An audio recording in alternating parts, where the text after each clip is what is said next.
Hello guys, this is me TRS. इस video में हम बात करने वाले हैं अबाउट चंपारण सत्याग्रह जो कि 1917 में हुआ था।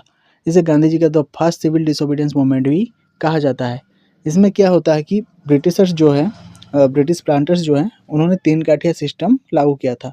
ये तीन काठिया सिस्टम था क्या? तीन काठिया सिस्टम मतलब जो पीजेंट्स है वहाँ की, उन पीजेंट्स की जो खेत है उसे 20 पार्ट्स में डिवाइड किया जाता था। ठीक है, 20 पार्ट में डिवाइड्स करके 20 में से 3 पार्ट्स में उनको इंडिगो उगाने के लिए कहा जाता था। और इंडिगो उगाने के लिए लोन वगैरह भी देते थे उन फार्मर्स जो है उनको फंसाने के लिए, और कॉन्ट्रैक्ट वगैरह भी साइन करवाया जाता था। और जो कोई भी उनके खिलाफ आवाज़ उठाता था उसे या फिर किडनैपिंग किया जाता था या फिर फोर्सफुली इंडिगो उगाने के लिए कहा जाता था।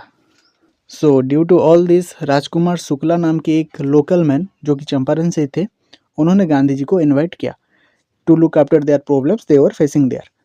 लेकिन ये इंडिगो इतना डिमांड क्यों था उसका? So indigo is a plant, आप लोग इमेज में देख सकते हैं, दिस इज द इंडिगो। ये यूजुअली यूज होता था टेक्सटाइल इंडस्ट्री में, जो क्लोथ वगैरह होते हैं ना उनको कलर वगैरह करने के लिए यूज होता था। इसके अलग मेडिसिनल प्रॉपर्टीज़ वगैरह भी हैं।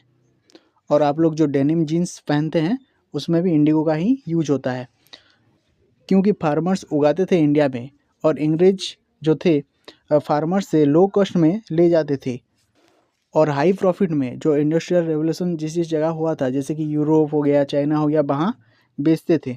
क्योंकि इंडिगो को इंडिया के जो फार्मर्स है वो अपने खेतों में उगाकर ब्रिटिशर्स को देते थे, और जिसकी वजह से ब्रिटिशर उनको बहुत ही लो कॉस्ट देते थे।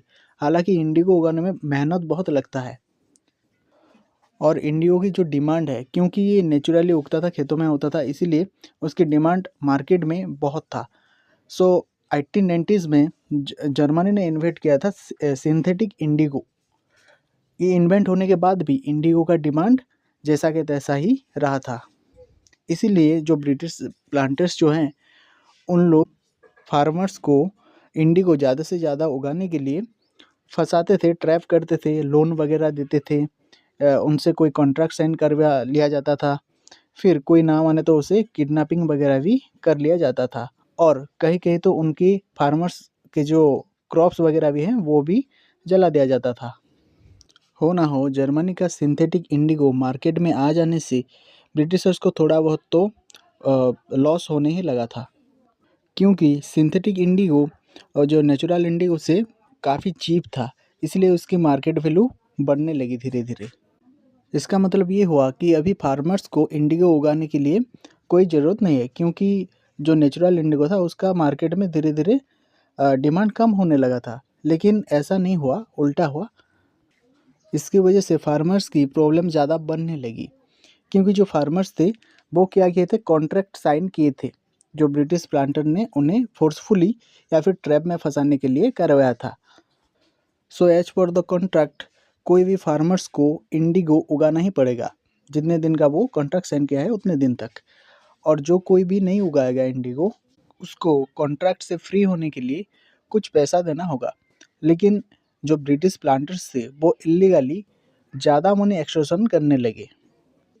सो this is the problem for which Gandhi ji was invited by Rajkumar Shukla to Champaran. Gandhi ji के साथ राजेंद्र प्रसाद, मजर उल हक, महादेव देसाई, नरहरि पारिक, जे बी कृपलानी, ये सब चंपारण पहुंचे थे। अथॉरिटी ने गांधी जी को लौट जाने की ऑर्डर दी थी, लेकिन गांधी जी पेसिव रेजिस्टेंस और सिविल डिसोबीडियंस प्रैक्टिस किया था, जो समहाउ ब्रिटिशर्स को पसंद आई थी। इसीलिए एक कमेटी, ये जो मैटर है इलीगल एक्सटॉर्शन जो कि कर रहे थे ब्रिटिश प्लांटर्स पेजेंट्स के साथ, इसकी इंक्वायरी के लिए एक कमेटी बिठाया गया और उसमें गांधी जी को मेंबर भी बनाया गया था। ब्रिटिशर्स गांधी जी से इसीलिए इम्प्रेस थे क्योंकि 1859 1860 को एक और रिवोल्ट हुआ था, ये इंडिगो रिलेटेड ही, बंगाल में, जिसे इंडिगो रिवोल्ट और नील विद्रोह भी कहा जाता है।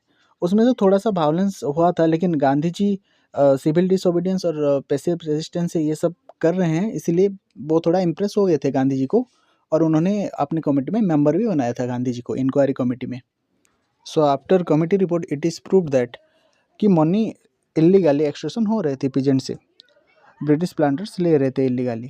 सो इसमें हुआ ये था कि गांधी जी का पहले ये डिमांड था कि 50% रिफंड दिया जाएगा जितने भी पैसे ब्रिटिश प्लांटर्स इन पेजेंट से लिए गए हैं कॉन्ट्रैक्ट फ्री करने के लिए। लेकिन बाद में ब्रिटिश प्लांटर्स 25% मनी रिफंड के लिए कॉम्प्रोमाइज़ कर लेते हैं गांधी जी के साथ, और गांधी जी भी इतने में ओके बोलते हैं, ठीक है। And with in a decade planters left that area also.